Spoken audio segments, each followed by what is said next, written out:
Hello mga ka-kitchen! Welcome back to my channel. Ang ating lulutuin ngayon ay ang Chicken Lumpiang Shanghai. Guys, alam nyo ba na isa to sa mga reseping dinagdag ko at paulit-ulit kong ginagawa when it comes sa chicken. Kasi nauso ang ASF o yung tinatawag nating African Swine Flu. Kaya medyo iwas-iwas muna tayo ngayon sa pork. So kaya nakaisip ako ng isang recipe na pwedeng gawin sa chicken.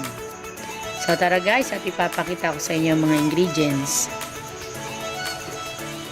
Okay mga ka-kitchen, so ito ang ating mga ingredients sa paggawa ng Chicken Shanghai. Of course, ang ating first ingredients ay ang ating ground chicken. Ito guys, pinagiling ko na sa supermarket. Pero kung sa palengke kayo bibili, pwedeng kayo na lang mag-chop or ipang ninyo guys para madurog siya. Next, ang ating shredded carrots. And then, ang ating chopped onion.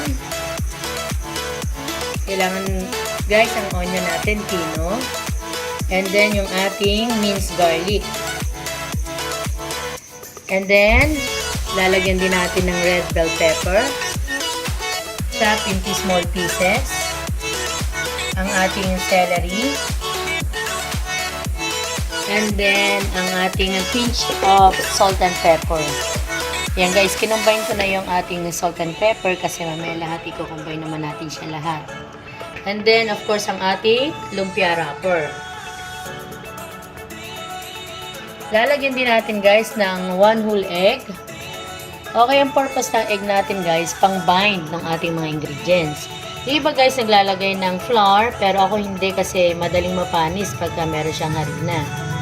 And then last one, of course, yung ating cooking oil. Para mamaya pagka pinray na natin yung ating chicken Shanghai. So, yan lang guys, ang lahat ng ingredients na kinakailangan natin sa paggawa ng chicken Shanghai. Okay guys, now, pag ready na lahat ng mga ingredients natin, all we have to do is just combine all the ingredients. So, using mixing bowl, ilagay natin ang ating ground chicken. And then yung ating carrots. Yung ating onion. Guys, wala akong binibigay na exact measurement kasi depende naman yan sa inyo kung anong sukat o kung gaano kadaming onion ang gusto yung ilagay. Hindi naman to katulad ng baking na meron tayong sinusunod na exact measurement. And then yung ating bell pepper. Celery. Ayan guys, so pagsasama-samay lang natin lahat. Yung ating salt and pepper. So pati yung salt and pepper, depende sa panlasa nyo. Kung medyo mataas ang pantimpla nyo, gusto nyo medyo maalat. And then yung ating 1 whole egg. So yan guys, imimix lang natin ang ating lahat ng ingredients. Be sure guys na lahat ng ingredients ay well combined.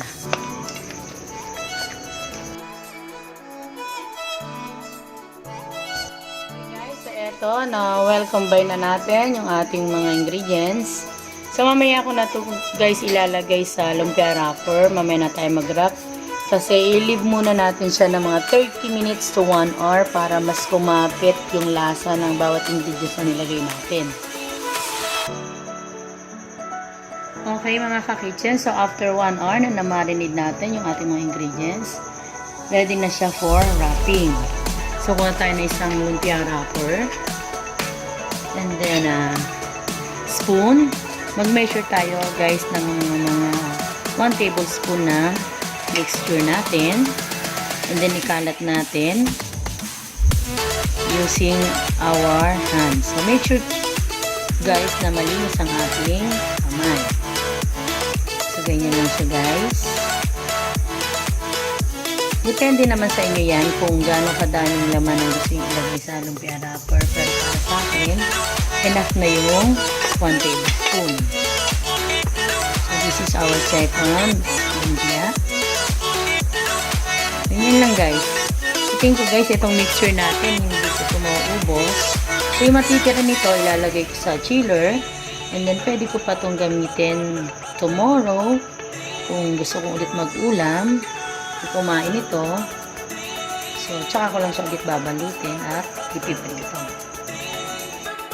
Okay guys, so kanina habang nagbabalot tayo, sinalang na natin yung ating pan at yung ating cooking oil. So yan, reach na yan yung kanyang boiling point. Ready na yan. So, i-turn low natin yung ating fire. Kailangan guys kasi mahina lang ang apoy. And then, ilagay na natin ating mga Shanghai. Yan guys. Kasi pag malakas ang apoy niyan, may tendency yan guys na masunog agad, pero yung loob, hindi pa ito.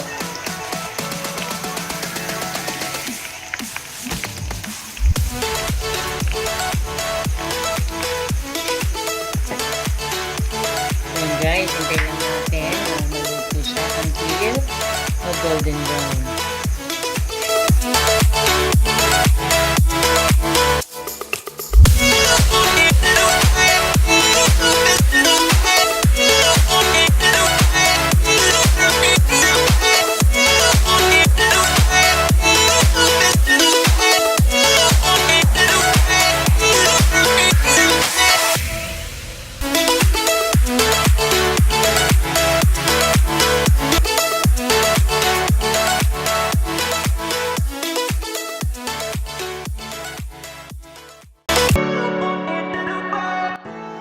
Okay guys, so golden brown na yung ating lumpia.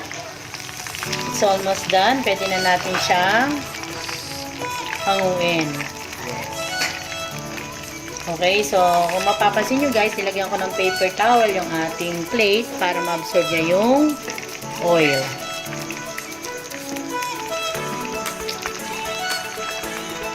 Okay guys, so ito na yung ating finished product ng ating Chicken Lumpiang Shanghai. Guys, kinat ko lang siya into 2 pieces kasi ang Lumpiang Shanghai naman ay isa sa tinatawag nating finger food at madalas nakikita sa mga party at ginagawang pika-pika. Ang pang-dip na pwede nating gawin, banana ketchup. Pero sa akin guys, ang ginamit ko ay ang chili sweet sauce. Okay guys, so tikman na natin.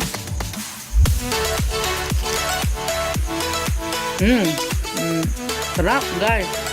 Sana i-try nyo rin to. Hala magustuhan nyo itong recipe ko na to. See you again on my next recipe. Bye bye.